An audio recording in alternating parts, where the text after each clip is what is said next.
Емили! Толкова се радвам да те видя! За трети път. Наистина ли си тук или съм просто наистина дехидратирана? Определено дехидратирана. Него обаче наистина сме тук и носим подаръци! Това карамелини бомбони ли са? Това беше моята идея. Пен, добре ли? Може ли да го видя? Смятай добре. Всички му липсвате. Съжалявам, че не можахме да го доведем. Да. Благодаря ви. Оценявам тази кошница с подаръци. Това е много хубаво. Чакай! Тук сте! Да, ние сме! Трябва да кажеш на Ада, че Пенча се прави и това, че Вокс говори лъжи. Добре!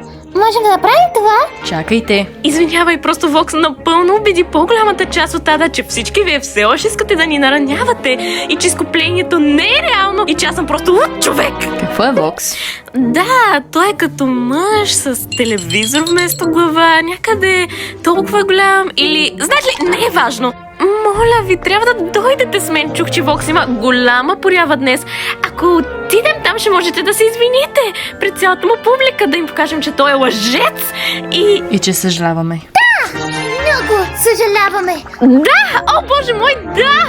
Те й трябват още подаръчни кошници.